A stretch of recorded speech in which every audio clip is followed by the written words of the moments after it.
Honey Badger here. Do you have an electric start Honda mower that just, when you turn the key, just kind of grinds, but you don't hear the engine turning over?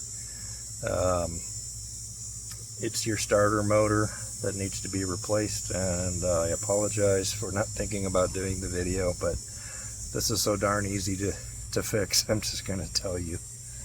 This is your starter motor, and let me flip this around.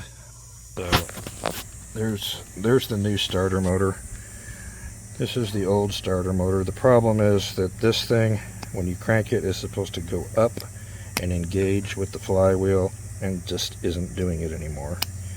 And so you just hear this motor whirring and nothing happens.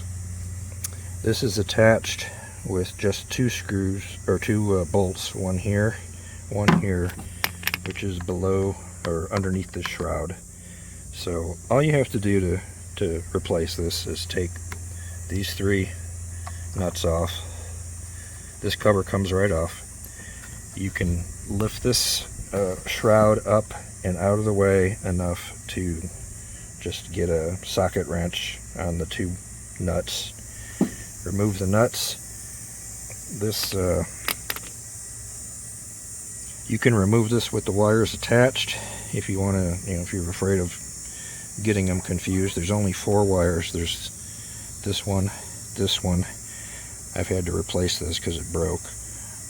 But these two, and then there's 2 on the bottom, one in the front and one in the back.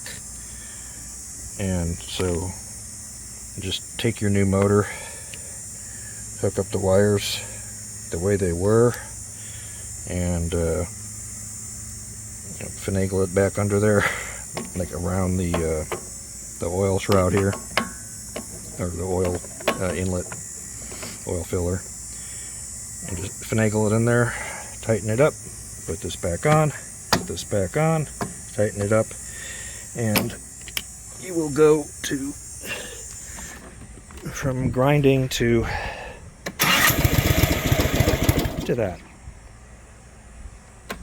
So starts up just fine. Super easy fix. My wife would kill me if she knew that I had this for a while and I forgot that I had it. So just buy one of these parts and you'll be good to go. Honey Badger out.